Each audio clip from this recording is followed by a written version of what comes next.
महामृत्युंजय कवचम श्रीगणेशाय नमः।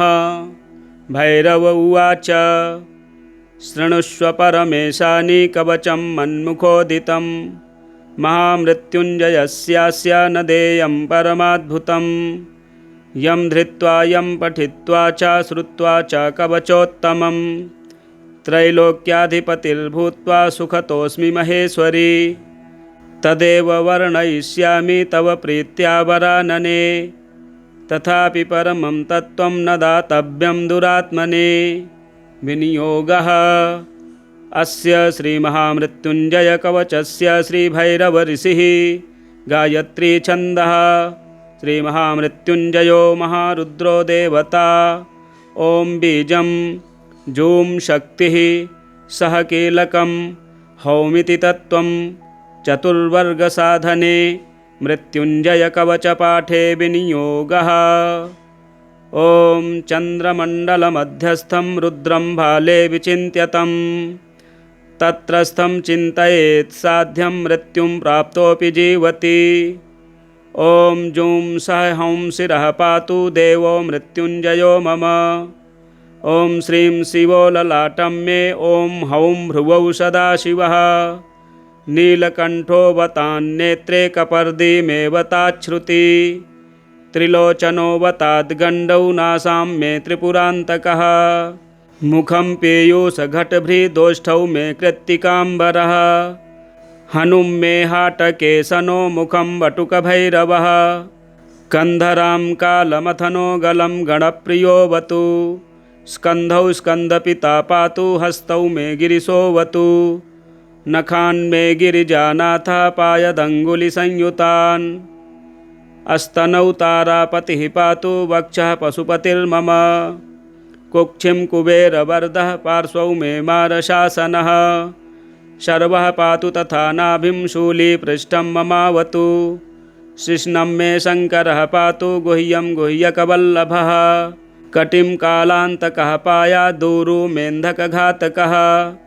जागरूकोऽवताञ्जानु जङ्घे मे कालभैरवः गुल्फोपायाज्जटाधारी पादौ मृत्युञ्जयोऽवतु पादादिमूर्धपर्यन्तमघोरः पातु मे सदा शिरसः पादपर्यन्तं सद्यो जातो ममावतु रक्षाहीनं नामहीनं वपुः पात्वमृतेश्वरः पूर्वे बलविकर्णो दक्षिणे कालशासनः पश्चिमे पार्वतीनाथो ह्युतरे मां मनोन्मनः ईशान्यामीश्वरः पायादग्नेयामग्निलोचनः नैऋत्यां शम्भुरव्यान्मां वायव्यां वायुवाहनः ऊर्ध्वे बलप्रमथनः पाताले परमेश्वरः दशदिक्षु सदा पातु महामृत्युंजयश्च मां रणे राजकुले द्यूते विषमे प्राणसंशये पायाद् ॐ जौं महारुद्रो देवदेवो दशाक्षरः प्रभाते पातु मां ब्रह्मा मध्याह्ने भैरवोऽवतु सायं सर्वेश्वरः पातु निशायां नित्यचेतनः अर्धरात्रे महादेवो निशान्ते मां महोमयः सर्वदा सर्वतः पातु ॐ जूं सह हौं मृत्युंजयः इतीदं कवचं पुण्यं त्रिषु लोकेषु दुर्लभम् फलश्रुतिः सर्वमन्त्रमयं गुह्यं सर्वतन्त्रेषु गोपितं पुण्यं पुण्यप्रदं दिव्यं देवदेवाधिदैवतं यैदं च पठेन्मन्त्री कवचं वार्चयेत्ततः तस्य हस्ते महादेवी त्र्यम्बकस्याष्टसिद्धयः रणे धृत्वा चरेद्युद्धं हत्वा शत्रून् जयं लभेत् जयं कृत्वा गृहं देवी सम्प्राप्स्यति सुखी पुनः महाभये महारोगे महामारी भये तथा दुर्भिक्षे शत्रुसंहारे पठेत् कवचमादरात् सर्वतत्प्रशमं याति मृत्युंजयप्रसादतः धनं पुत्रान् सुखं लक्ष्मीमारोग्यं सर्वसम्पदः प्राप्नोति साधकः सद्यो देवि सत्यं न संशयः इतीदं कवचं पुण्यं महामृत्युंजयस्य तु गोप्यं सिद्धिप्रदं गुह्यं गोपनीयं स्वयोनिवत् गोप्यं सिद्धिप्रदं गुह्यं गोपनीयं स्वयोनिवत् श्रीरुद्रयामले तन्त्रे श्रीदेवी रहस्ये मृत्युंजय कवचम संपूर्णम। इसी प्रकार के वीडियो देखने के लिए चैनल को सब्सक्राइब करें, वीडियो शेयर करें, लाइक करें। हर हर महादेव। श्री महाकाल स्तोत्रम। दृष्ट्वा देवं महाकालं कालिकांगं महाप्रभुं भार्गवः पतितो भूमौ दण्डवत्सुरपूजिते। भार्गव उवाच कल्यन्तकालाग्निसमानभासं चतुर्भुजं कालिकयोपजुष्टं कपलखट्वाङ्गवराभयाढ्य करं महाकालमनन्तमीडे।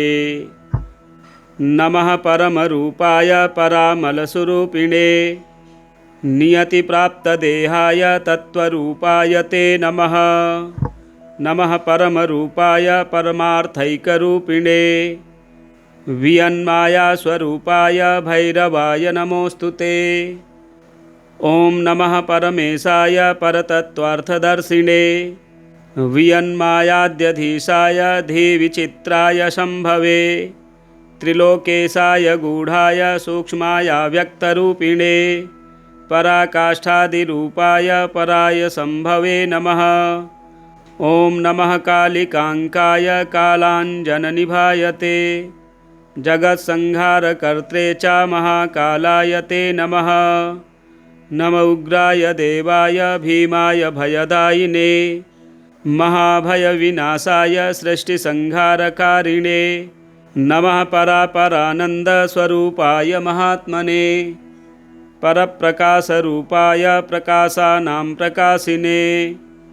ॐ नमो ध्यानगम्याय योगिहृत्पद्मवासिने वेदतन्त्रार्थगम्याय वेदतन्त्रार्थदर्शिने वेदागमपरामर्श परमानन्ददायिने तन्त्रवेदान्तवेद्याय शम्भवे विभवे नमः। धिया प्रचोदकं यत्तु परमं ज्योतिरुत्तमं तत्प्रेरकाय देवाय परं ज्योतिषे नमः। गुणाश्रयाय देवाय निर्गुणाय कपर्दिने अतिस्थूलाय देवाय ह्यतिसूक्ष्माय ते नमः। त्रिगुणाय त्रयधीशाय शक्तित्रितयशालिने नमस्त्रिज्योतिषे तुभ्यं त्रयक्षाय च त्रिमूर्तये। नमस्त्रिज्योतिषे तुभ्यं त्रयक्षाय च त्रिमूर्तये। महाकालस्तोत्रं सम्पूर्णम्। पार्वतीवल्लभनीलकण्ठाष्टकम्। नमो भूतनाथं नमो देवदेवं नमः कालकालं नमो दिव्यतेजः नमः कामभस्मं नमः शान्तशीलं भजे पार्वतीवल्लभं नीलकण्ठं सदा तीर्थसिद्धं सदा भक्तरक्षं सदा शैवपूज्यं सदा शुभ्रभस्मं सदा ध्यानयुक्तं सदा ज्ञानतल्पं भजे पार्वतीवल्लभं नीलकण्ठं श्मशाने शयानं महास्थानवासं शरीरं गजानं सदा चर्मवेष्टं पिशाचादिनाथं पशूनां प्रतिष्ठं भजे पार्वतीवल्लभं नीलकण्ठं फणिनागकण्ठे भुजङ्गाद्यनेकं गले रुण्डमालं महावीरशूरं कटिव्याघ्रचर्मं चिताभस्मलेपं भजे पार्वतीवल्लभं नीलकण्ठं शिरःशुद्धगङ्गा शिवा वामभागं बृहद्दीर्घकेशं सदा मां त्रिनेत्रं फणिनागकर्णं सदा भालचन्द्रं भजे पार्वतीवल्लभं नीलकण्ठं करे शूलधारं महाकष्टनाशं सुरेशं परेशं महेशं जनेशं धनेशस्तुतेशं ध्वजेशं गिरीशं भजे पार्वतीवल्लभं नीलकण्ठं उदानं सुदाशं सुकैलासवासं धरानिर्धरं संस्थितं ह्यादिदेवम् अजं हेमकल्पद्रुमं कल्पसेव्यं भजे पार्वतीवल्लभं नीलकण्ठं मुनीनां वरेण्यं गुणं रूपवर्णं द्विजानं पठन्तं शिवं वेदशास्त्रम् अहो दीनवत्सं कृपालुं शिवं तं भजे पार्वतीवल्लभं नीलकण्ठं सदा भावनाथं सदा सेव्यमानं सदा भक्तिदेवं सदा पूज्यमानं मया तीर्थवासं सदा सेव्यमेकं भजे पार्वतीवल्लभं नीलकण्ठं भजे पार्वतीवल्लभं नीलकण्ठं। पार्वतीवल्लभनीलकण्ठाष्टकं सम्पूर्णम्। महामृत्युञ्जयकवचं श्रीगणेशाय नमः।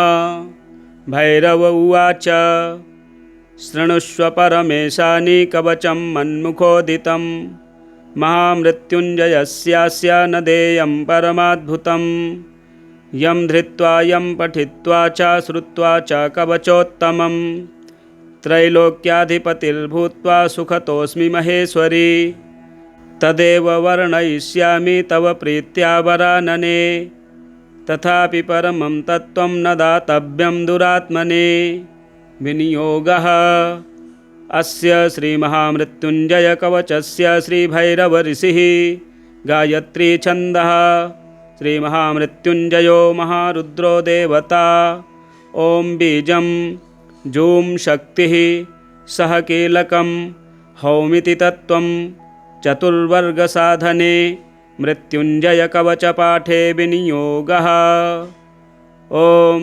चन्द्रमण्डलमध्यस्थं रुद्रं भाले विचिन्त्यतं तत्रस्थं चिन्तयेत् साध्यं मृत्युं प्राप्तोऽपि जीवति ॐ जूं सः हौं शिरः पातु देवो मृत्युञ्जयो मम ॐ श्रीं शिवो ललाटं मे ॐ हौं भ्रुवौ सदाशिवः नीलकण्ठो वतान्नेत्रे कपर्दीमेव ताच्छ्रुति त्रिलोचनो वताद्गण्डौ नासां मे त्रिपुरान्तकः मुखं पीयूषघटभृदोष्ठौ मे कृत्तिकाम्बरः हनुं मे हाटकेशनो मुखं वटुकभैरवः कन्धरां कालमथनो गलं गणप्रियोऽवतु स्कन्धौ स्कन्दपिता पातु हस्तौ मे गिरिशोऽवतु नखान् मे गिरिजानाथः पायदङ्गुलिसंयुतान् अस्तनौ तारापतिः पातु वक्षः पशुपतिर्मम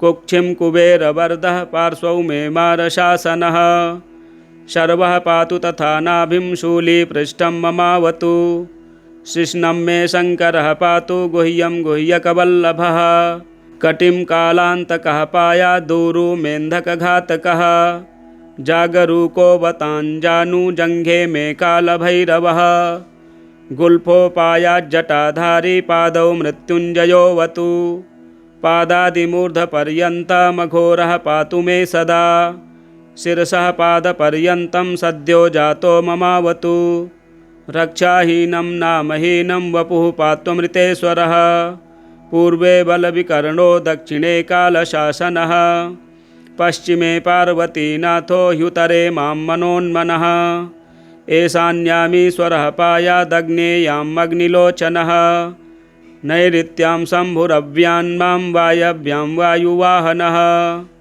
ऊर्ध्वे बलप्रमथनः पाताले परमेश्वरः दशदिक्षु सदा पातु महामृत्युञ्जयश्च मां रणे राजकुले द्यूते विषमे प्राणसंशये पायाद् ॐ जौं महारुद्रो देवदेवो दशाक्षरः प्रभाते पातु मां ब्रह्मा मध्याह्ने भैरवोऽवतु सायं सर्वेश्वरः पातु निशायां नित्यचेतनः अर्धरात्रे महादेवो निशान्ते मां महोमयः सर्वदा सर्वतः पातु ॐ जूं सः हौं मृत्युञ्जयः इतीदं कवचं पुण्यं त्रिषु लोकेषु दुर्लभं फलश्रुतिः सर्वमन्त्रमयं गुह्यं सर्वतन्त्रेषु गोपितं पुण्यं पुण्यप्रदं दिव्यं देवदेवाधिदैवतं य इदं च पठेन्मन्त्री कवचं वार्चयेत् ततः तस्य हस्ते महादेवी त्र्यम्बकस्याष्टसिद्धयः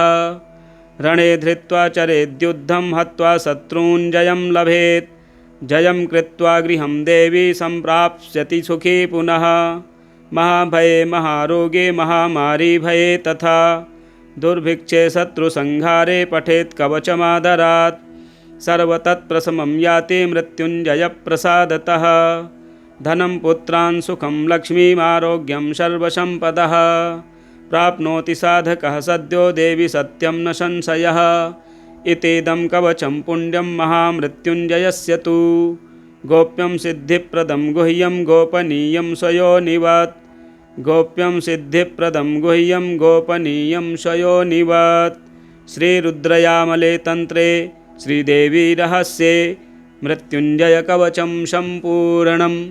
इसी प्रकार के वीडियो देखने के लिए चैनल को सब्सक्राइब करें, वीडियो शेयर करें, लाइक करें। हर हर महादेव। श्री महाकालय स्तोत्रम्। दृष्ट्वा देवं महाकालं कालिकांगं महाप्रभुं भार्गवः पतितो भूमौ दण्डवत्सुरपूजिते भार्गव उवाच कल्यन्तकालाग्निसमानभासं चतुर्भुजं कालिकयोपजुष्टं कपलखट्वाङ्गवराभयाढ्य करं महाकालमनन्तमीडे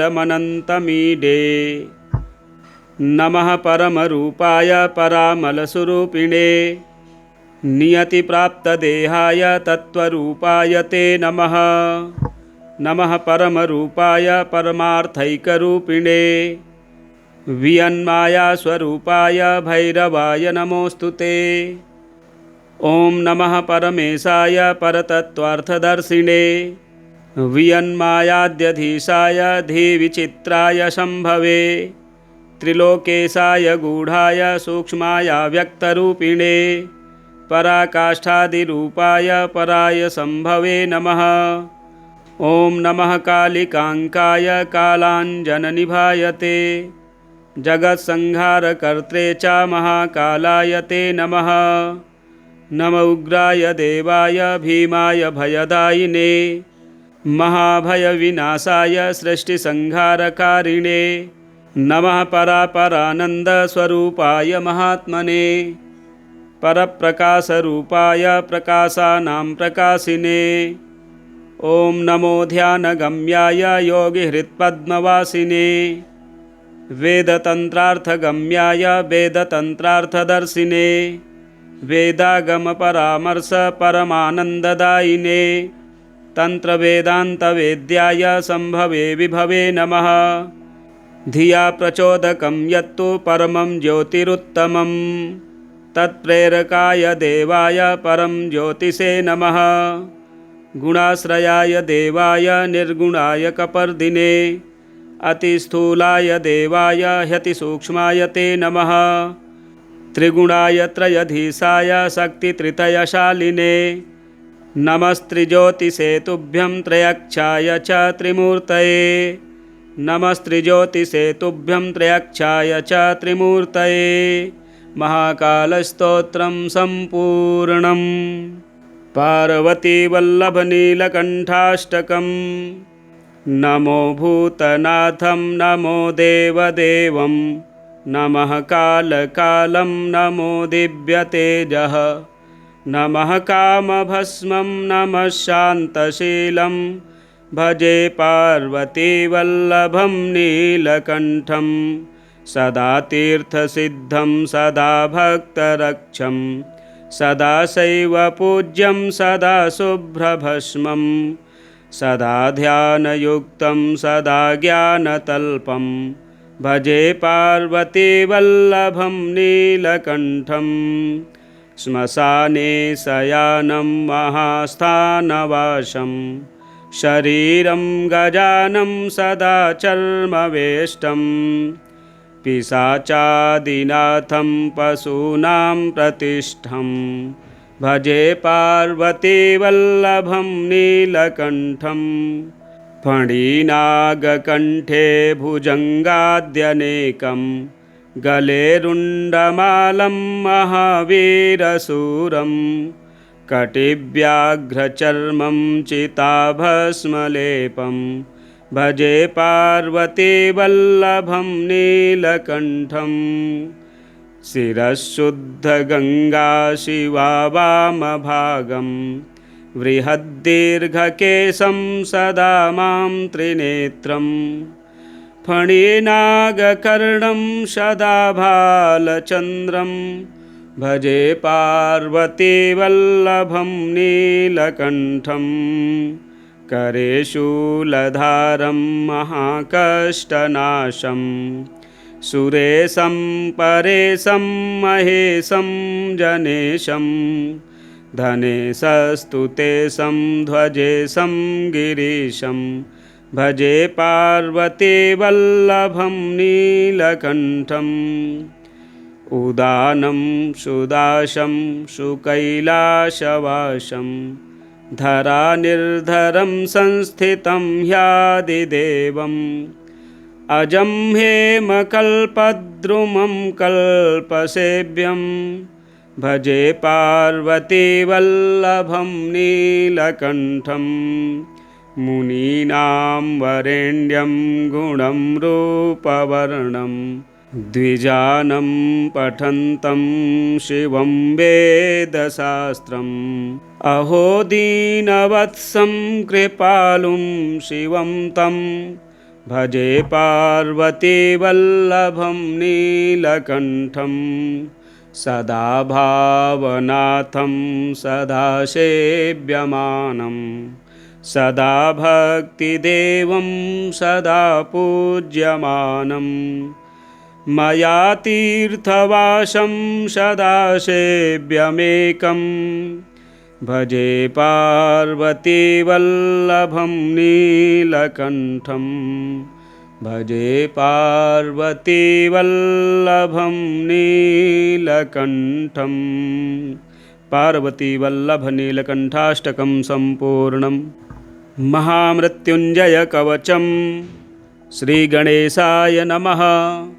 भैरव उवाच शृणुष्व परमेशानि कवचं मन्मुखोदितं महामृत्युञ्जयस्यास्य न देयं परमाद्भुतं यं धृत्वा यं पठित्वा च श्रुत्वा च कवचोत्तमं त्रैलोक्याधिपतिर्भूत्वा सुखतोऽस्मि महेश्वरी तदेव वर्णयिष्यामि तव प्रीत्या वरानने तथापि परमं तत्त्वं न दातव्यं दुरात्मने विनियोगः अस्य श्रीमहामृत्युञ्जयकवचस्य श्रीभैरवऋषिः गायत्री छन्दः श्रीमहामृत्युञ्जयो महारुद्रो देवता ॐ बीजं जूं शक्तिः सह कीलकं हौमिति तत्त्वं चतुर्वर्गसाधने मृत्युञ्जयकवचपाठे विनियोगः ॐ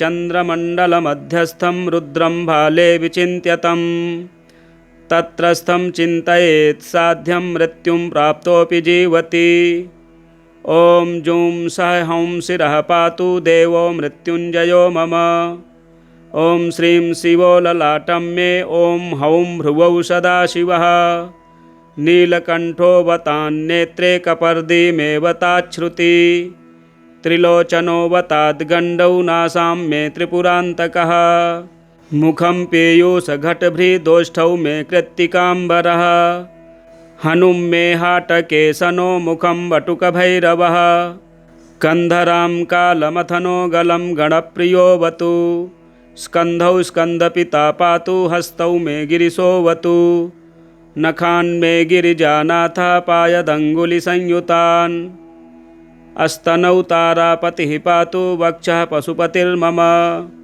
कुक्षिं कुबेरवरदः पार्श्वौ मे मारशासनः शर्वः पातु तथा नाभिं शूलीपृष्ठं ममावतु शिश्नं मे शङ्करः पातु गुह्यं गुह्यकवल्लभः कटिं कालान्तकः पायादूरु मेन्धकघातकः जागरूको वताञ्जानुजङ्घे मे कालभैरवः गुल्फोपायाज्जटाधारी पादौ मृत्युञ्जयोऽवतु पादादिमूर्धपर्यन्तमघोरः पातु मे सदा शिरसः पादपर्यन्तं सद्यो जातो ममावतु रक्षाहीनं नामहीनं वपुः पात्वमृतेश्वरः पूर्वे बलविकर्णो दक्षिणे कालशासनः पश्चिमे पार्वतीनाथो ह्युतरे मां मनोन्मनः ईशान्यामीश्वरः पायादग्नेयामग्निलोचनः नैऋत्यां शम्भुरव्यान्मां वायव्यां वायुवाहनः ऊर्ध्वे बलप्रमथनः पाताले परमेश्वरः दशदिक्षु सदा पातु महामृत्युञ्जयश्च मां रणे राजकुले द्यूते विषमे प्राणसंशये पायाद् ॐ जौं महारुद्रो देवदेवो दशाक्षरः प्रभाते पातु मां ब्रह्मा मध्याह्ने भैरवोऽवतु सायं सर्वेश्वरः पातु निशायां नित्यचेतनः अर्धरात्रे महादेवो निशान्ते मां महोमयः सर्वदा सर्वतः पातु ॐ जूं सः हौं मृत्युञ्जयः इतीदं कवचं पुण्यं त्रिषु लोकेषु दुर्लभम् फलश्रुतिः सर्वमन्त्रमयं गुह्यं सर्वतन्त्रेषु गोपितं पुण्यं पुण्यप्रदं दिव्यं देवदेवाधिदैवतं यैदं च पठेन्मन्त्री कवचं वार्चयेत्ततः तस्य हस्ते महादेवी त्र्यम्बकस्याष्टसिद्धयः रणे धृत्वा चरेद्युद्धं हत्वा शत्रून् जयं लभेत् जयं कृत्वा गृहं देवी सम्प्राप्स्यति सुखी पुनः महाभये महारोगे महामारी भये तथा दुर्भिक्षे शत्रुसंहारे पठेत् कवचमादरात् सर्वतत्प्रशमं याति मृत्युञ्जयप्रसादतः धनं पुत्रान् सुखं लक्ष्मीमारोग्यं सर्वसम्पदः प्राप्नोति साधकः सद्यो देवी सत्यं न संशयः इतीदं कवचं पुण्यं महामृत्युञ्जयस्य तु गोप्यं सिद्धिप्रदं गुह्यं गोपनीयं स्वयोनिवत् गोप्यं सिद्धिप्रदं गुह्यं गोपनीयं स्वयोनिवत् श्रीरुद्रयामले तंत्रे श्रीदेवी रहस्ये मृत्युंजय कवचं संपूर्णम्। इसी प्रकार के वीडियो देखने के लिए चैनल को सब्सक्राइब करें, वीडियो शेयर करें, लाइक करें। हर हर महादेव। श्री महाकालय स्तोत्रम्। दृष्ट्वा देवं महाकालं कालिकांगं महाप्रभुं भार्गवः पतितो भूमौ दण्डवत्सुरपूजिते। भार्गव उवाच कल्यन्तकालाग्निसमानभासं चतुर्भुजं कालिकयोपजुष्टं कपलखट्वाङ्गवराभयाढ्य करं महाकालमनन्तमीडे। नमः परमरूपाय परामलस्वरूपिणे नियतिप्राप्तदेहाय तत्त्वरूपाय ते नमः।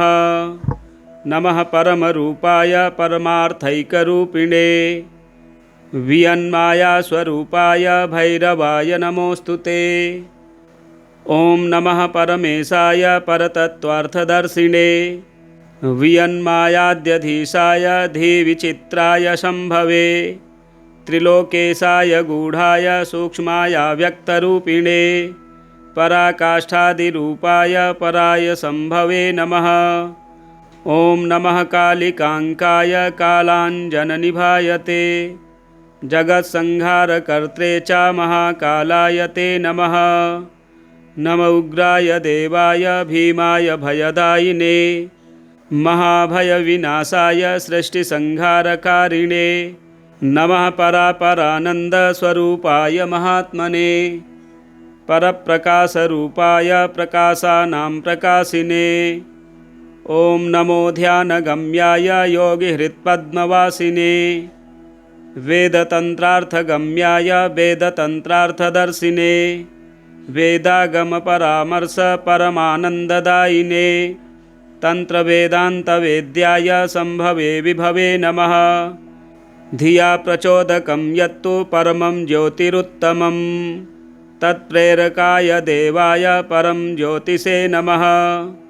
गुणाश्रयाय देवाय निर्गुणाय कपर्दिने अतिस्थूलाय देवाय ह्यतिसूक्ष्माय ते नमः। त्रिगुणाय त्रयधीशाय शक्तित्रितयशालिने नमस्त्रिज्योतिषे तुभ्यं त्रयक्षाय च त्रिमूर्तये। नमस्त्रिज्योतिषे तुभ्यं त्रयक्षाय च त्रिमूर्तये। महाकालस्तोत्रं सम्पूर्णम्। पार्वतीवल्लभनीलकण्ठाष्टकम्। नमो भूतनाथं नमो देवदेवं नमः कालकालं नमो दिव्यतेजः नमः कामभस्मं नमः शान्तशीलं भजे पार्वतीवल्लभं नीलकण्ठं सदा तीर्थसिद्धं सदा भक्तरक्षं सदा शैवपूज्यं सदा शुभ्रभस्मं सदा ध्यानयुक्तं सदा ज्ञानतल्पं भजे पार्वतीवल्लभं नीलकण्ठं श्मशाने शयानं महास्थानवासं शरीरं गजानं सदा चर्मवेष्टं पिशाचादिनाथं पशूनां प्रतिष्ठं भजे पार्वतीवल्लभं नीलकण्ठं फणिनागकण्ठे भुजङ्गाद्यनेकं गले रुण्डमालं महावीरशूरं कटिव्याघ्रचर्मं चिताभस्मलेपं भजे पार्वतीवल्लभं नीलकण्ठं शिरःशुद्धगङ्गा शिवा वामभागं बृहद्दीर्घकेशं सदा मां त्रिनेत्रं फणिनागकर्णं सदा भालचन्द्रं भजे पार्वतीवल्लभं नीलकण्ठं करे शूलधारं महाकष्टनाशं सुरेशं परेशं महेशं जनेशं धनेशस्तुतेशं ध्वजेशं गिरीशं भजे पार्वतीवल्लभं नीलकण्ठं उदानं सुदाशं सुकैलासवासं धरानिर्धरं संस्थितं ह्यादिदेवम् अजं हेमकल्पद्रुमं कल्पसेव्यं भजे पार्वतीवल्लभं नीलकण्ठं मुनीनां वरेण्यं गुणं रूपवर्णं द्विजानं पठन्तं शिवं वेदशास्त्रम् अहो दीनवत्सं कृपालुं शिवं तं भजे पार्वतीवल्लभं नीलकण्ठं सदा भावनाथं सदा सेव्यमानं सदा भक्तिदेवं सदा पूज्यमानं मया तीर्थवासं सदा सेव्यमेकं भजे पार्वतीवल्लभं नीलकण्ठं भजे पार्वतीवल्लभं नीलकण्ठं। पार्वतीवल्लभनीलकण्ठाष्टकं सम्पूर्णम्। महामृत्युञ्जयकवचं श्रीगणेशाय नमः। भैरव उवाच शृणुष्व परमेशानि कवचं मन्मुखोदितं महामृत्युञ्जयस्यास्य न देयं परमाद्भुतं यं धृत्वा यं पठित्वा च श्रुत्वा च कवचोत्तमं त्रैलोक्याधिपतिर्भूत्वा सुखतोऽस्मि महेश्वरी तदेव वर्णयिष्यामि तव प्रीत्या वरानने तथापि परमं तत्त्वं न दातव्यं दुरात्मने विनियोगः अस्य श्रीमहामृत्युञ्जयकवचस्य श्रीभैरवऋषिः गायत्री छन्दः श्रीमहामृत्युञ्जयो महारुद्रो देवता। ॐ बीजं जूं शक्तिः सह कीलकं हौमिति तत्त्वं चतुर्वर्गसाधने मृत्युञ्जयकवचपाठे विनियोगः। ॐ चन्द्रमण्डलमध्यस्थं रुद्रं भाले विचिन्त्यतं तत्रस्थं चिन्तयेत् साध्यं मृत्युं प्राप्तोऽपि जीवति। ॐ जूं सः हौं शिरः पातु देवो मृत्युञ्जयो मम। ॐ श्रीं शिवो ललाटं मे। ॐ हौं भ्रुवौ सदाशिवः। नीलकण्ठो वतान्नेत्रे कपर्दीमेव ताच्छ्रुति। त्रिलोचनो वताद्गण्डौ नासां मे त्रिपुरान्तकः।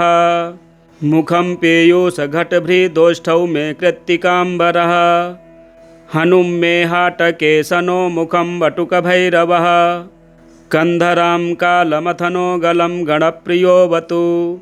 स्कन्धौ स्कन्दपिता पातु हस्तौ मे गिरिशोऽवतु। नखान्मे गिरिजानाथः पायदङ्गुलिसंयुतान्। अस्तनौ तारापतिः पातु वक्षः पशुपतिर्मम। कुक्षिं कुबेरवरदः पार्श्वौ मे मारशासनः। शर्वः पातु तथा नाभिं शूलीपृष्ठं ममावतु। शिश्नं मे शङ्करः पातु गुह्यं गुह्यकवल्लभः। कटिं कालान्तकः पायादूरु मेन्धकघातकः। जागरूको वताञ्जानु जङ्घे मे कालभैरवः। गुल्फोपायाज्जटाधारी पादौ मृत्युञ्जयोऽवतु। पादादिमूर्धपर्यन्तमघोरः पातु मे सदा। शिरसः पादपर्यन्तं सद्यो जातो ममावतु। रक्षाहीनं नामहीनं वपुः पात्वमृतेश्वरः। पूर्वे बलविकर्णो दक्षिणे कालशासनः। पश्चिमे पार्वतीनाथो ह्युतरे मां मनोन्मनः। ईशान्यामीश्वरः पायादग्नेयामग्निलोचनः। नैऋत्यां शम्भुरव्यान्मां वायव्यां वायुवाहनः। ऊर्ध्वे बलप्रमथनः पाताले परमेश्वरः। दशदिक्षु सदा पातु महामृत्युञ्जयश्च मां। रणे राजकुले द्यूते विषमे प्राणसंशये। पायाद् ॐ जौं महारुद्रो देवदेवो दशाक्षरः। प्रभाते पातु मां ब्रह्मा मध्याह्ने भैरवोऽवतु। सायं सर्वेश्वरः पातु निशायां नित्यचेतनः। अर्धरात्रे महादेवो निशान्ते मां महोमयः। सर्वदा सर्वतः पातु ॐ जूं सः हौं मृत्युञ्जयः। इतीदं कवचं पुण्यं त्रिषु लोकेषु दुर्लभम्। फलश्रुतिः सर्वमन्त्रमयं गुह्यं सर्वतन्त्रेषु गोपितं। पुण्यं पुण्यप्रदं दिव्यं देवदेवाधिदैवतं। य इदं च पठेन्मन्त्री कवचं वार्चयेत्ततः। तस्य हस्ते महादेवी त्र्यम्बकस्याष्टसिद्धयः। रणे धृत्वा चरेद्युद्धं हत्वा शत्रून् जयं लभेत्। जयं कृत्वा गृहं देवी सम्प्राप्स्यति सुखी पुनः। महाभये महारोगे महामारी भये तथा। दुर्भिक्षे शत्रुसंहारे पठेत् कवचमादरात्। सर्वतत्प्रशमं याति मृत्युञ्जयप्रसादतः। धनं पुत्रान् सुखं लक्ष्मीमारोग्यं सर्वसम्पदः। प्राप्नोति साधकः सद्यो देवि सत्यं न संशयः। इतीदं कवचं पुण्यं महामृत्युञ्जयस्य तु। गोप्यं सिद्धिप्रदं गुह्यं गोपनीयं स्वयोनिवत्।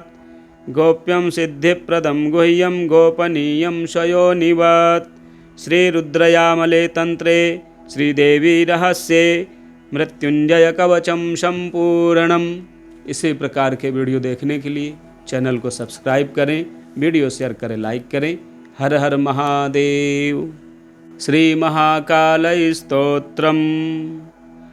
दृष्ट्वा देवं महाकालं कालिकांगं महाप्रभुं।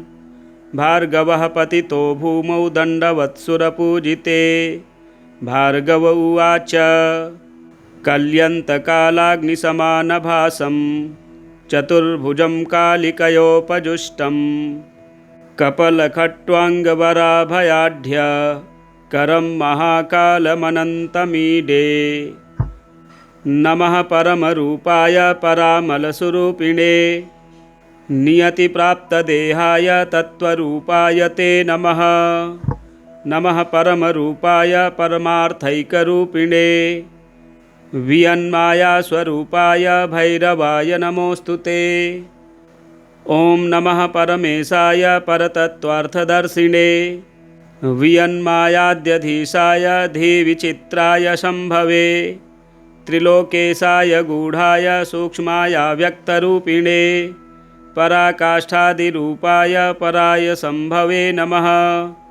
ॐ नमः कालिकाङ्काय कालाञ्जननिभाय ते जगत्संहारकर्त्रे च महाकालाय ते नमः।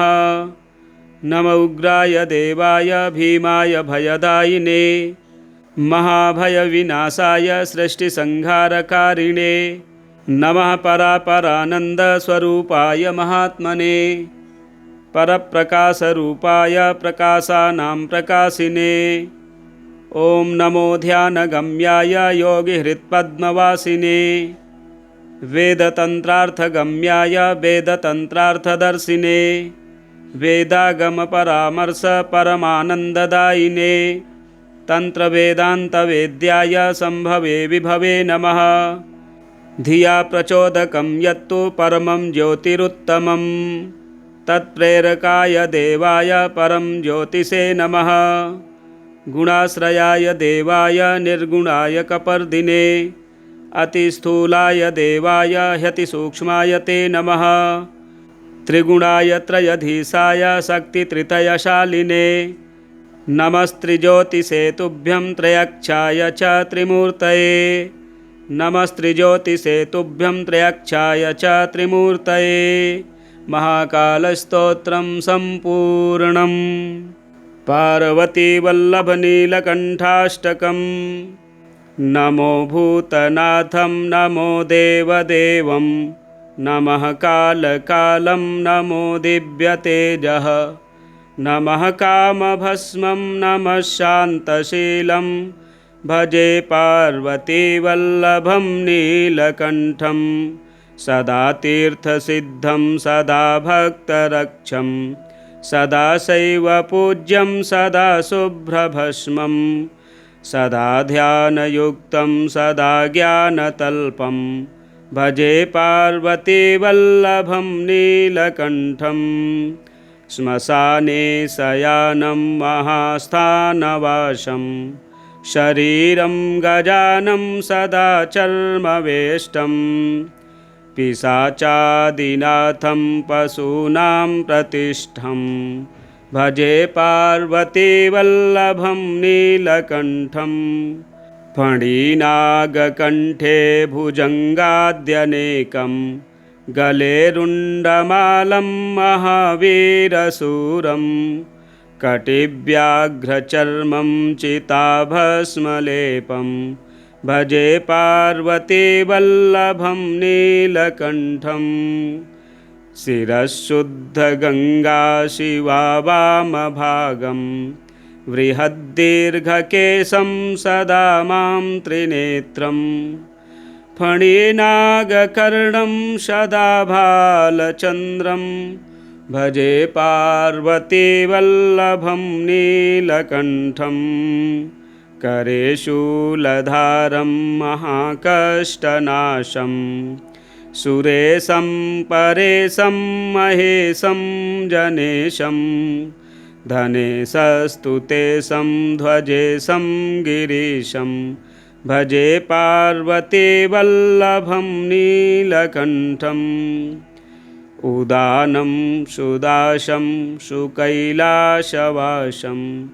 धरानिर्धरं संस्थितं ह्यादिदेवम् अजं हेमकल्पद्रुमं कल्पसेव्यं भजे पार्वतीवल्लभं नीलकण्ठं मुनीनां वरेण्यं गुणं रूपवर्णं द्विजानं पठन्तं शिवं वेदशास्त्रम् अहो दीनवत्सं कृपालुं शिवं तं भजे पार्वतीवल्लभं नीलकण्ठं सदा भावनाथं सदा सेव्यमानं सदा भक्तिदेवं सदा पूज्यमानं मया तीर्थवासं सदा सेव्यमेकं भजे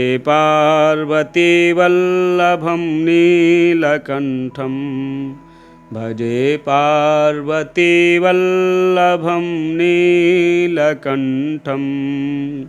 पार्वतीवल्लभनीलकण्ठाष्टकं सम्पूर्णम्। महामृत्युञ्जयकवचं श्रीगणेशाय नमः। भैरव उवाच शृणुष्व परमेशानि कवचं मन्मुखोदितं महामृत्युञ्जयस्यास्य न देयं परमाद्भुतं यं धृत्वा यं पठित्वा च श्रुत्वा च कवचोत्तमं त्रैलोक्याधिपतिर्भूत्वा सुखतोऽस्मि महेश्वरी तदेव वर्णयिष्यामि तव प्रीत्या वरानने तथापि परमं तत्त्वं न दातव्यं दुरात्मने विनियोगः अस्य श्रीमहामृत्युञ्जयकवचस्य श्रीभैरवऋषिः गायत्री छन्दः श्रीमहामृत्युञ्जयो महारुद्रो देवता ॐ बीजं जूं शक्तिः सह कीलकं हौमिति तत्त्वं चतुर्वर्गसाधने मृत्युञ्जयकवचपाठे विनियोगः। ॐ चन्द्रमण्डलमध्यस्थं रुद्रं भाले विचिन्त्यतं तत्रस्थं चिन्तयेत् साध्यं मृत्युं प्राप्तोऽपि जीवति।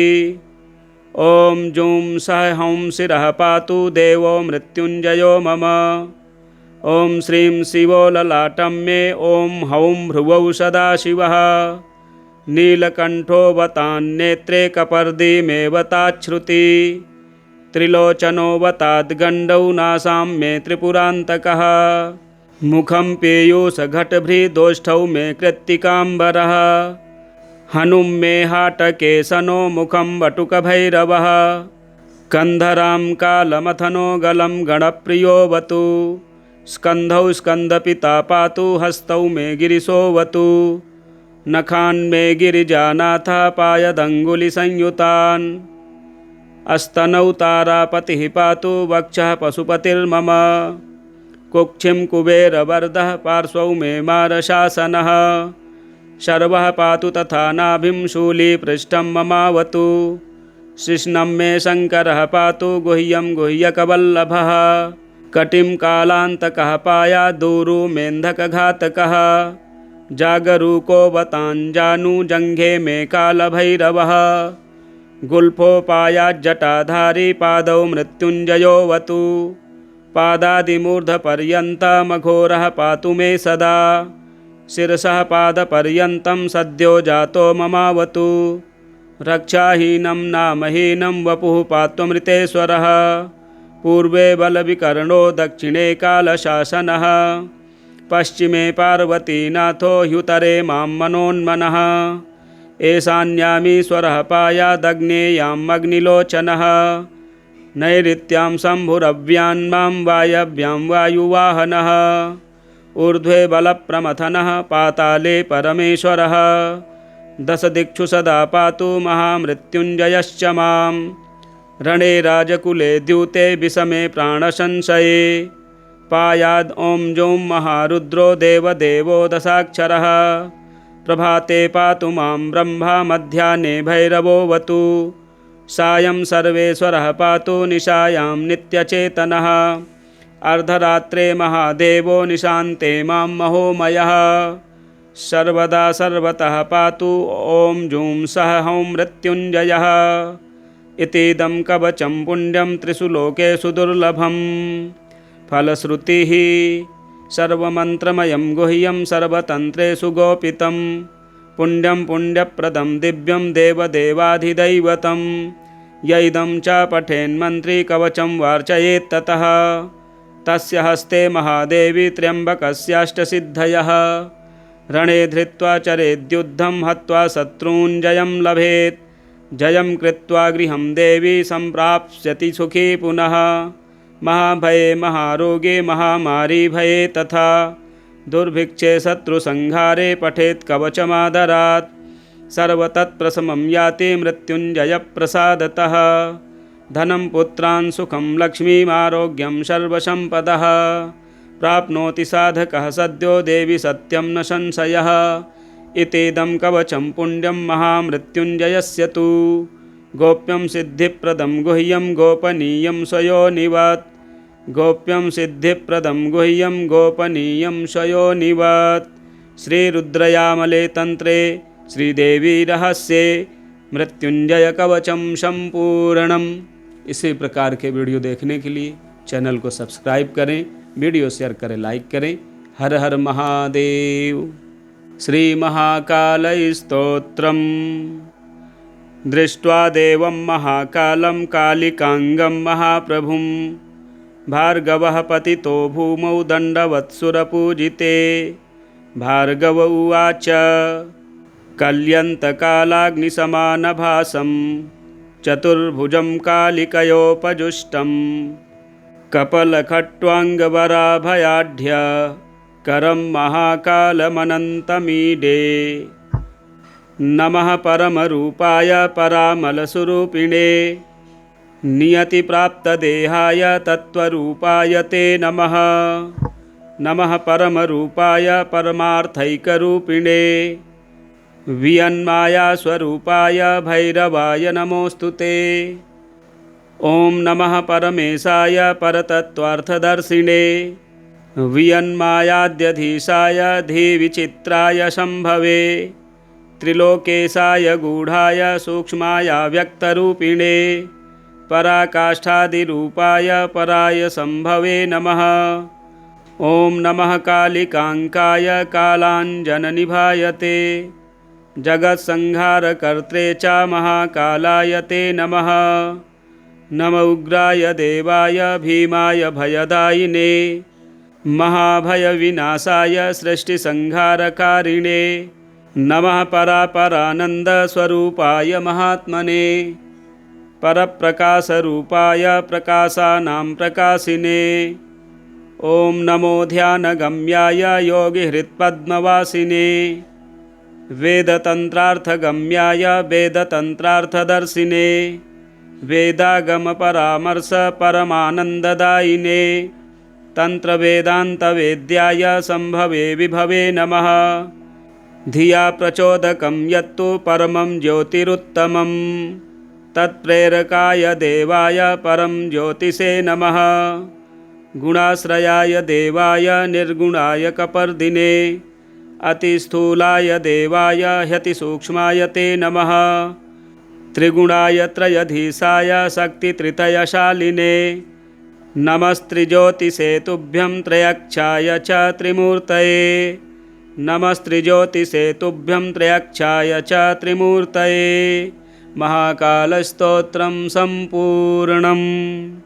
पार्वतीवल्लभनीलकण्ठाष्टकम्। नमो भूतनाथं नमो देवदेवं नमः कालकालं नमो दिव्यतेजः नमः कामभस्मं नमः शान्तशीलं भजे पार्वतीवल्लभं नीलकण्ठं सदा तीर्थसिद्धं सदा भक्तरक्षं सदा शैवपूज्यं सदा शुभ्रभस्मं सदा ध्यानयुक्तं सदा ज्ञानतल्पं भजे पार्वतीवल्लभं नीलकण्ठं श्मशाने शयानं महास्थानवासं शरीरं गजानं सदा चर्मवेष्टं पिशाचादिनाथं पशूनां प्रतिष्ठं भजे पार्वतीवल्लभं नीलकण्ठं फणिनागकण्ठे भुजङ्गाद्यनेकं गले रुण्डमालं महावीरशूरं कटिव्याघ्रचर्मं चिताभस्मलेपं भजे पार्वतीवल्लभं नीलकण्ठं शिरःशुद्धगङ्गा शिवा वामभागं बृहद्दीर्घकेशं सदा मां त्रिनेत्रं फणिनागकर्णं सदा भालचन्द्रं भजे पार्वतीवल्लभं नीलकण्ठं करे शूलधारं महाकष्टनाशं सुरेशं परेशं महेशं जनेशं धनेशस्तुतेशं ध्वजेशं गिरीशं भजे पार्वतीवल्लभं नीलकण्ठम् उदानं सुदाशं सुकैलासवासं धरानिर्धरं संस्थितं ह्यादिदेवम् अजं हेमकल्पद्रुमं कल्पसेव्यं भजे पार्वतीवल्लभं नीलकण्ठं मुनीनां वरेण्यं गुणं रूपवर्णं द्विजानं पठन्तं शिवं वेदशास्त्रम् अहो दीनवत्सं कृपालुं शिवं तं भजे पार्वतीवल्लभं नीलकण्ठं सदा भावनाथं सदा सेव्यमानं सदा भक्तिदेवं सदा पूज्यमानं मया तीर्थवासं सदा सेव्यमेकं भजे पार्वतीवल्लभं नीलकण्ठं भजे पार्वतीवल्लभं नीलकण्ठं। पार्वतीवल्लभनीलकण्ठाष्टकं सम्पूर्णम्। महामृत्युञ्जयकवचं श्रीगणेशाय नमः। भैरव उवाच शृणुष्व परमेशानि कवचं मन्मुखोदितं महामृत्युञ्जयस्यास्य न देयं परमाद्भुतं यं धृत्वा यं पठित्वा च श्रुत्वा च कवचोत्तमं त्रैलोक्याधिपतिर्भूत्वा सुखतोऽस्मि महेश्वरी तदेव वर्णयिष्यामि तव प्रीत्या वरानने तथापि परमं तत्त्वं न दातव्यं दुरात्मने विनियोगः अस्य श्रीमहामृत्युञ्जयकवचस्य श्रीभैरवऋषिः गायत्री छन्दः श्रीमहामृत्युञ्जयो महारुद्रो देवता ॐ बीजं जूं शक्तिः सह कीलकं हौमिति तत्त्वं चतुर्वर्गसाधने मृत्युञ्जयकवचपाठे विनियोगः ॐ चन्द्रमण्डलमध्यस्थं रुद्रं भाले विचिन्त्यतं तत्रस्थं चिन्तयेत् साध्यं मृत्युं प्राप्तोऽपि जीवति ॐ जूं सः हौं शिरः पातु देवो मृत्युञ्जयो मम ॐ श्रीं शिवो ललाटं मे ॐ हौं भ्रुवौ सदाशिवः नीलकण्ठो वतान्नेत्रे कपर्दीमेव ताच्छ्रुति त्रिलोचनो वताद्गण्डौ नासां मे त्रिपुरान्तकः मुखं पीयूषघटभृदोष्ठौ मे कृत्तिकाम्बरः हनुं मे हाटकेशनो मुखं वटुकभैरवः कन्धरां कालमथनो गलं गणप्रियोऽवतु स्कन्धौ स्कन्दपिता पातु हस्तौ मे गिरिशोऽवतु नखान् मे गिरिजानाथः पायदङ्गुलिसंयुतान् अस्तनौ तारापतिः पातु वक्षः पशुपतिर्मम कुक्षिं कुबेरवरदः पार्श्वौ मे मारशासनः शर्वः पातु तथा नाभिं शूलीपृष्ठं ममावतु शिश्नं मे शङ्करः पातु गुह्यं गुह्यकवल्लभः कटिं कालान्तकः पायादूरु मेन्धकघातकः जागरूको वताञ्जानु जङ्घे मे कालभैरवः गुल्फोपायाज्जटाधारी पादौ मृत्युञ्जयोऽवतु पादादिमूर्धपर्यन्तमघोरः पातु मे सदा शिरसः पादपर्यन्तं सद्यो जातो ममावतु रक्षाहीनं नामहीनं वपुः पात्वमृतेश्वरः पूर्वे बलविकर्णो दक्षिणे कालशासनः पश्चिमे पार्वतीनाथो ह्युतरे मां मनोन्मनः एशान्यामीश्वरः पायादग्नेयाम् अग्निलोचनः नैऋत्यां शम्भुरव्यान्मां वायव्यां वायुवाहनः ऊर्ध्वे बलप्रमथनः पाताले परमेश्वरः दशदिक्षु सदा पातु महामृत्युञ्जयश्च मां रणे राजकुले द्यूते विषमे प्राणसंशये पायाद् ॐ जौं महारुद्रो देवदेवो दशाक्षरः प्रभाते पातु मां ब्रह्मा मध्याह्ने भैरवोऽवतु सायं सर्वेश्वरः पातु निशायां नित्यचेतनः अर्धरात्रे महादेवो निशान्ते मां महोमयः सर्वदा सर्वतः पातु ॐ जूं सः हौं मृत्युञ्जयः इतीदं कवचं पुण्यं त्रिषु लोकेषु दुर्लभं फलश्रुतिः सर्वमन्त्रमयं गुह्यं सर्वतन्त्रेषु गोपितं पुण्यं पुण्यप्रदं दिव्यं देवदेवाधिदैवतं य इदं च पठेन्मन्त्री कवचं वार्चयेत् ततः तस्य हस्ते महादेवी त्र्यम्बकस्याष्टसिद्धयः रणे धृत्वा चरेद्युद्धं हत्वा शत्रून् जयं लभेत् जयं कृत्वा गृहं देवी सम्प्राप्स्यति सुखी पुनः महाभये महारोगे महामारी भये तथा दुर्भिक्षे शत्रुसंहारे पठेत् कवचमादरात् सर्वतत्प्रशमं याति मृत्युञ्जयप्रसादतः धनं पुत्रान् सुखं लक्ष्मीमारोग्यं सर्वसम्पदः प्राप्नोति साधकः सद्यो देवी सत्यं न संशयः इतीदं कवचं पुण्यं महामृत्युञ्जयस्य तु गोप्यं सिद्धिप्रदं गुह्यं गोपनीयं स्वयोनिवत् गोप्यं सिद्धिप्रदं गुह्यं गोपनीयं स्वयोनिवत् श्रीरुद्रयामले तंत्रे श्रीदेवी रहस्ये मृत्युंजय कवचं संपूर्णम्। इसी प्रकार के वीडियो देखने के लिए चैनल को सब्सक्राइब करें, वीडियो शेयर करें, लाइक करें। हर हर महादेव। श्री महाकालय स्तोत्रम्। दृष्ट्वा देवं महाकालं कालिकांगं महाप्रभुं भार्गवः पतितो भूमौ दण्डवत्सुरपूजिते। भार्गव उवाच कल्यन्तकालाग्निसमानभासं चतुर्भुजं कालिकयोपजुष्टं कपलखट्वाङ्गवराभयाढ्य करं महाकालमनन्तमीडे। नमः परमरूपाय परामलस्वरूपिणे नियतिप्राप्तदेहाय तत्त्वरूपाय ते नमः। नमः परमरूपाय परमार्थैकरूपिणे वियन्मायास्वरूपाय भैरवाय नमोऽस्तु ते। ॐ नमः परमेशाय परतत्त्वार्थदर्शिने वियन्मायाद्यधीशाय धीविचित्राय शम्भवे त्रिलोकेशाय गूढाय सूक्ष्माय व्यक्तरूपिणे पराकाष्ठादिरूपाय पराय शम्भवे नमः।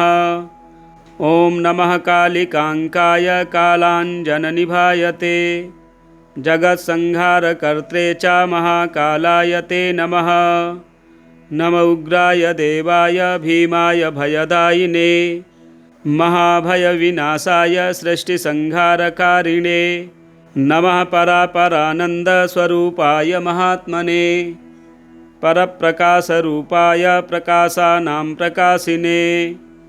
ॐ नमो ध्यानगम्याय योगिहृत्पद्मवासिने वेदतन्त्रार्थगम्याय वेदतन्त्रार्थदर्शिने वेदागमपरामर्श परमानन्ददायिने तन्त्रवेदान्तवेद्याय शम्भवे विभवे नमः। धिया प्रचोदकं यत्तु परमं ज्योतिरुत्तमं तत्प्रेरकाय देवाय परं ज्योतिषे नमः। गुणाश्रयाय देवाय निर्गुणाय कपर्दिने अतिस्थूलाय देवाय ह्यतिसूक्ष्माय ते नमः। त्रिगुणाय त्रयधीशाय शक्तित्रितयशालिने नमस्त्रिज्योतिषे तुभ्यं त्रयक्षाय च त्रिमूर्तये नमस्त्रिज्योतिषे तुभ्यं त्रयक्षाय च त्रिमूर्तये। महाकालस्तोत्रं सम्पूर्णम्। पार्वतीवल्लभनीलकण्ठाष्टकम्। नमो भूतनाथं नमो देवदेवं नमः कालकालं नमो दिव्यतेजः नमः कामभस्मं नमः शान्तशीलं भजे पार्वतीवल्लभं नीलकण्ठं सदा तीर्थसिद्धं सदा भक्तरक्षं सदा शैवपूज्यं सदा शुभ्रभस्मं सदा ध्यानयुक्तं सदा ज्ञानतल्पं भजे पार्वतीवल्लभं नीलकण्ठं श्मशाने शयानं महास्थानवासं शरीरं गजानं सदा चर्मवेष्टं पिशाचादिनाथं पशूनां प्रतिष्ठं भजे पार्वतीवल्लभं नीलकण्ठं फणिनागकण्ठे भुजङ्गाद्यनेकं गले रुण्डमालं महावीरशूरं कटिव्याघ्रचर्मं चिताभस्मलेपं भजे पार्वतीवल्लभं नीलकण्ठं शिरःशुद्धगङ्गा शिवा वामभागं बृहद्दीर्घकेशं सदा मां त्रिनेत्रं फणिनागकर्णं सदा भालचन्द्रं भजे पार्वतीवल्लभं नीलकण्ठं करे शूलधारं महाकष्टनाशं सुरेशं परेशं महेशं जनेशं धनेशस्तुतेशं ध्वजेशं गिरीशं भजे पार्वतीवल्लभं नीलकण्ठं उदानं सुदाशं सुकैलासवासं धरानिर्धरं संस्थितं ह्यादिदेवम् अजं हेमकल्पद्रुमं कल्पसेव्यं भजे पार्वतीवल्लभं नीलकण्ठं मुनीनां वरेण्यं गुणं रूपवर्णं द्विजानं पठन्तं शिवं वेदशास्त्रम् अहो दीनवत्सं कृपालुं शिवं तं भजे पार्वतीवल्लभं नीलकण्ठं सदा भावनाथं सदा सेव्यमानं सदा भक्तिदेवं सदा पूज्यमानं मया तीर्थवासं सदा सेव्यमेकं भजे पार्वतीवल्लभं नीलकण्ठं भजे पार्वतीवल्लभं नीलकण्ठं पार्वतीवल्लभनीलकण्ठाष्टकं सम्पूर्णम् महामृत्युञ्जयकवचं श्रीगणेशाय नमः। भैरव उवाच शृणुष्व परमेशानि कवचं मन्मुखोदितं महामृत्युञ्जयस्यास्य न देयं परमाद्भुतं यं धृत्वा यं पठित्वा च श्रुत्वा च कवचोत्तमं त्रैलोक्याधिपतिर्भूत्वा सुखतोऽस्मि महेश्वरी तदेव वर्णयिष्यामि तव प्रीत्या वरानने तथापि परमं तत्त्वं न दातव्यं दुरात्मने विनियोगः अस्य श्रीमहामृत्युञ्जयकवचस्य श्रीभैरवऋषिः गायत्री छन्दः श्रीमहामृत्युञ्जयो महारुद्रो देवता ॐ बीजं जूं शक्तिः सह कीलकं हौमिति तत्त्वं चतुर्वर्गसाधने मृत्युञ्जयकवचपाठे विनियोगः ॐ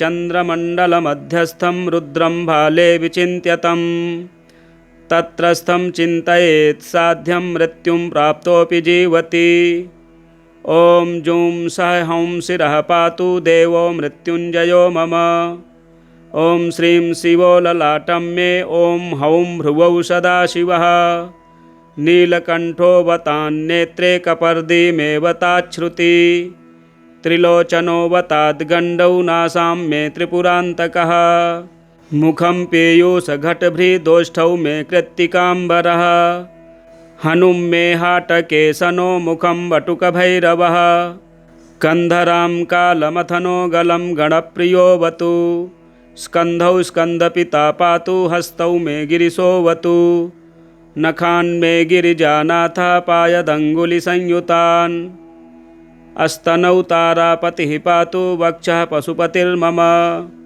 कुक्षिं कुबेरवरदः पार्श्वौ मे मारशासनः शर्वः पातु तथा नाभिं शूलीपृष्ठं ममावतु शिश्नं मे शङ्करः पातु गुह्यं गुह्यकवल्लभः कटिं कालान्तकः पायादूरु मेन्धकघातकः जागरूकोऽवताञ्जानुजङ्घे मे कालभैरवः गुल्फोपायाज्जटाधारी पादौ मृत्युञ्जयोऽवतु पादादिमूर्धपर्यन्तमघोरः पातु मे सदा शिरसः पादपर्यन्तं सद्यो जातो ममावतु रक्षाहीनं नामहीनं वपुः पात्वमृतेश्वरः पूर्वे बलविकर्णो दक्षिणे कालशासनः पश्चिमे पार्वतीनाथो ह्युतरे मां मनोन्मनः ईशान्यामीश्वरः पायादग्नेयाम् अग्निलोचनः नैऋत्यां शम्भुरव्यान्मां वायव्यां वायुवाहनः ऊर्ध्वे बलप्रमथनः पाताले परमेश्वरः दशदिक्षु सदा पातु महामृत्युञ्जयश्च मां रणे राजकुले द्यूते विषमे प्राणसंशये पायाद् ॐ जौं महारुद्रो देवदेवो दशाक्षरः प्रभाते पातु मां ब्रह्मा मध्याह्ने भैरवोऽवतु सायं सर्वेश्वरः पातु निशायां नित्यचेतनः अर्धरात्रे महादेवो निशान्ते मां महोमयः सर्वदा सर्वतः पातु ॐ जूं सः हौं मृत्युञ्जयः इतीदं कवचं पुण्यं त्रिषु लोकेषु दुर्लभं फलश्रुतिः सर्वमन्त्रमयं गुह्यं सर्वतन्त्रेषु गोपितं पुण्यं पुण्यप्रदं दिव्यं देवदेवाधिदैवतं यैदं च पठेन्मन्त्री कवचं वार्चयेत्ततः तस्य हस्ते महादेवी त्र्यम्बकस्याष्टसिद्धयः रणे धृत्वा चरेद्युद्धं हत्वा शत्रून् जयं लभेत् जयं कृत्वा गृहं देवी सम्प्राप्स्यति सुखी पुनः महाभये महारोगे महामारी भये तथा दुर्भिक्षे शत्रुसंहारे पठेत् कवचमादरात् सर्वतत्प्रशमं याति मृत्युञ्जयप्रसादतः धनं पुत्रान् सुखं लक्ष्मीमारोग्यं सर्वसम्पदः प्राप्नोति साधकः सद्यो देवी सत्यं न संशयः इतीदं कवचं पुण्यं महामृत्युञ्जयस्य तु गोप्यं सिद्धिप्रदं गुह्यं गोपनीयं स्वयोनिवत् गोप्यं सिद्धिप्रदं गुह्यं गोपनीयं स्वयोनिवत् श्रीरुद्रयामले तंत्रे श्रीदेवी रहस्ये मृत्युंजय कवचं संपूर्णम्। इसी प्रकार के वीडियो देखने के लिए चैनल को सब्सक्राइब करें, वीडियो शेयर करें, लाइक करें। हर हर महादेव। श्री महाकालय स्तोत्रम्। दृष्ट्वा देवं महाकालं कालिकांगं महाप्रभुं भार्गवः पतितो भूमौ दण्डवत्सुरपूजिते। भार्गव उवाच कल्यन्तकालाग्निसमानभासं चतुर्भुजं कालिकयोपजुष्टं कपलखट्वाङ्गवराभयाढ्य करं महाकालमनन्तमीडे। नमः परमरूपाय परामलस्वरूपिणे नियतिप्राप्तदेहाय तत्त्वरूपाय ते नमः। नमः परमरूपाय परमार्थैकरूपिणे वियन्मायास्वरूपाय भैरवाय नमोऽस्तु ते।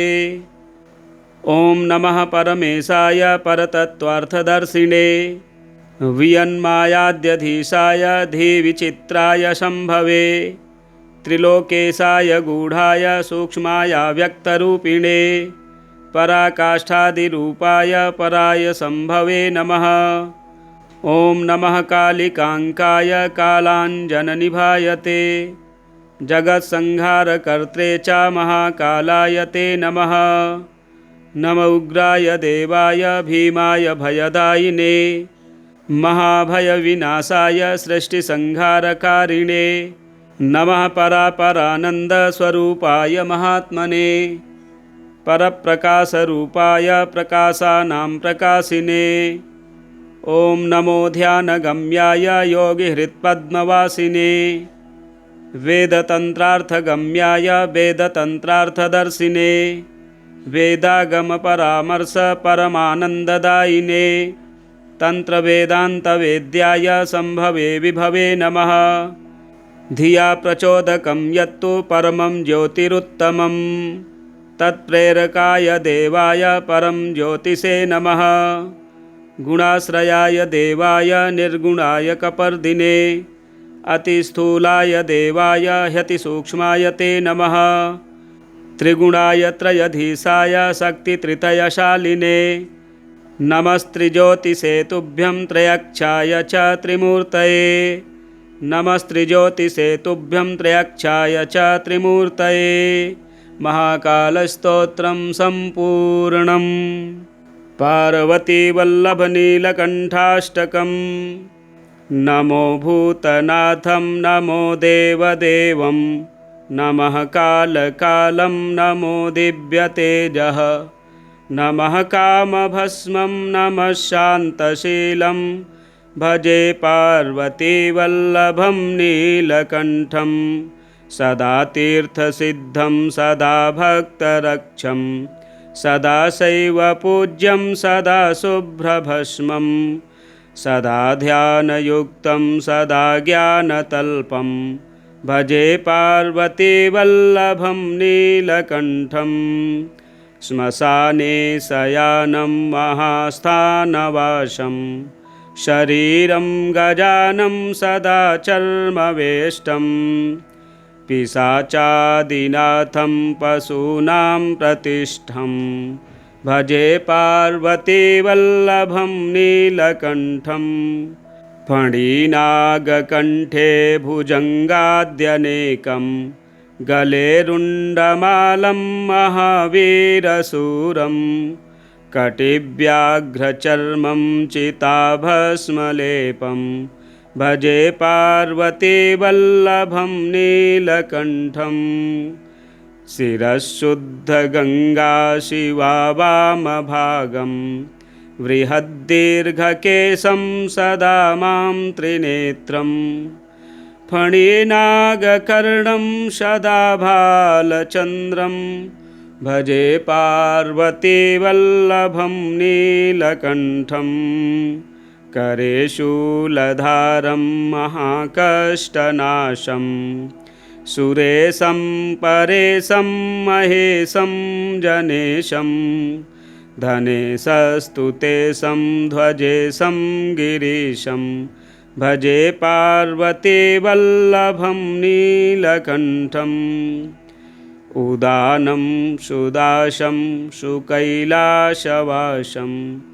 धरानिर्धरं संस्थितं ह्यादिदेवम् अजं हेमकल्पद्रुमं कल्पसेव्यं भजे पार्वतीवल्लभं नीलकण्ठं मुनीनां वरेण्यं गुणं रूपवर्णं द्विजानं पठन्तं शिवं वेदशास्त्रम् अहो दीनवत्सं कृपालुं शिवं तं भजे पार्वतीवल्लभं नीलकण्ठं सदा भावनाथं सदा सेव्यमानं सदा भक्तिदेवं सदा पूज्यमानं मया तीर्थवासं सदा सेव्यमेकं भजे